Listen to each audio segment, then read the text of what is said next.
అమ్మ రూపా,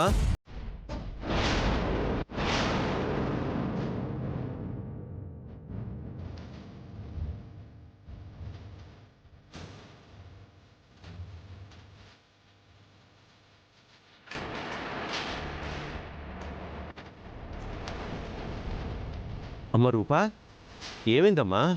ఎందుకు అలా ఉన్నావు? తల మీద ఆ గాయం ఏంటి?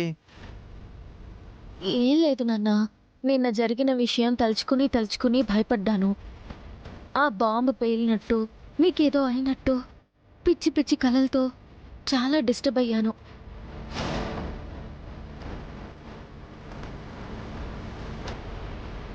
రాత్రి నిద్ర పట్టలేదు నాన్న.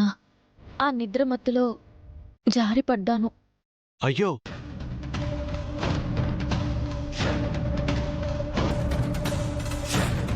రాజు వెంటనే ఫోన్ చేసి డాక్టర్ రమ్మను. అలాగే పెద్ద. నువ్వే కంగారు పడకమ్మా. అమ్మో, ఇప్పుడు డాక్టర్ వస్తే ఇవి కింద పడ్డం వల్ల తగిలిన గాయాలు కాదు, ఎవరో కొట్టడం వల్ల తగిలిన గాయాలని తేల్చి చెప్పేస్తాడు. ఈ మాత్రం దానికి డాక్టర్ ఎందుకు నాన్న? నాకేం పర్లేదు, మీరు అనవసరంగా కంగారు పడకండి. అది కాదమ్మా, నీకు ఇలా ఉంటే నేను నాన్న, నా మాట వినండి, నాకేం కాలేదని చెప్తున్నాను కదా. లేదమ్మా, డాక్టర్ గారు వచ్చేస్తారు, నువ్వు కంగారు పడుకో. నీకేం కాదమ్మా.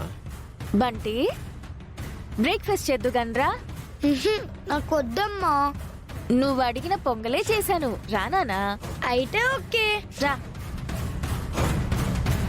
అమ్మ రుక్మిణి, మీ అక్క రూప కూడా రాత్రి నుంచి ఏమీ తినట్లేదు, చాలా నీరసంగా కనిపిస్తుంది. తనకు కూడా ఏదైనా చేసి పెట్టమ్మా. అట్నే నాయనా.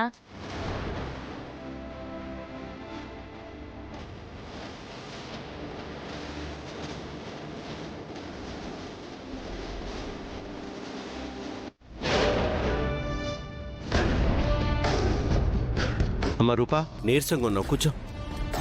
కొంచెం తింటే నీరసం తగ్గుద్ది. దీపక్, మొన్న నువ్వు పాయిజన్ ఇచ్చావు కదా, దాన్ని వాడే సమయం వచ్చింది. నువ్వు వెళ్ళా పాయిజన్ తీసుకురా. ఇప్పుడు దేనికి మమ్మీ? విషయం తీసుకురా చెప్తాను. వెళ్ళు.